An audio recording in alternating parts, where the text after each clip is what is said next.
আজকের এই সম্বর্ধনা অনুষ্ঠানের প্রধান অতিথি একজন পরিচিত রাজনীতিবিদ,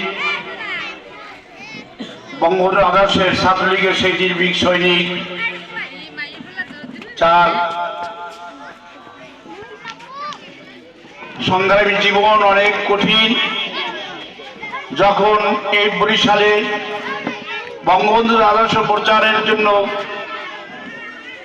লোক খুঁজে পাওয়া খুব কষ্টকর ছিল, সেই মুহূর্তে আমি বিদেশ থেকে এসে শুনতাম বিএম কলেজের তুখোড় ছাত্রনেতা খান মামুন। দীর্ঘ পরিক্রমায় তিনি রাজনীতি করে এসেছেন। চাঁদাবাজি বা সন্ত্রাস বা রাহাজানি কোনো অভিযোগ তার বিরুদ্ধে পত্রিকা বা কোনো মানুষের মুখে শুনি নাই।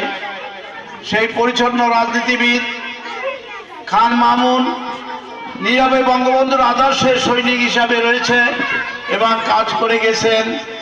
সেই নেতা আপনাদের সুপরিচিত মামুন ভাই, মসজিদ মাদ্রাসা বিভিন্ন জায়গায় তার অনুদানে অনেক মসজিদ মাদ্রাসা প্রতিষ্ঠিত হয়েছে। তাকে আমরা আজকে আমাদের মাঝে পেয়েছি। সেই সংখ্যায় নেতা মাহমুদুর হক খান মামুন ভাই আরেকজন উপস্থিত আছেন নেপথ্যে।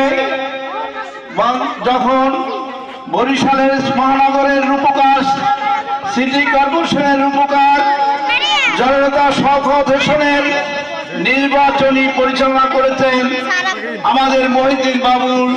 অনেকেই তাকে সামনাসামনি কোনো মঞ্চে আসে নাই, কিন্তু নেপথ্যে নির্বাচনী পরিচালনায় গাড়ি লইয়ে লইয়ে বিভিন্ন ইউনিয়ন পর্যায়ে, ওয়ার্ড পর্যায়ে ঘুরে নির্বাচন পরিচালনা কাজ করেছে। যদিও জনসভার মাধ্যমে সেই বড় করে বক্তৃতা দিয়ে বলে না যে আমি এই কাজ করছি, এই কিছু না বলে না। আমি দেখেছি হিরোনের আমলে এই মহিউদ্দিন বাবুল নির্বাচনী, যেমন বিগত দিনের উপজেলা চেয়ারম্যান লিন্টুর নির্বাচনী কিভাবে পরিচালনা করেছেন। আমাকে ওই এখান স্কুলে দায়িত্ব দিয়েছিল। আমি দেখেছি উনি সকাল বিকাল গভীর রাত পর্যন্ত খবর লইতেন যে নির্বাচন কি অবস্থায় চলছে। প্রত্যেকটা নির্বাচনী ক্যাম্পে যাইতেন। বিশিষ্ট আওয়ামী লীগ নেতা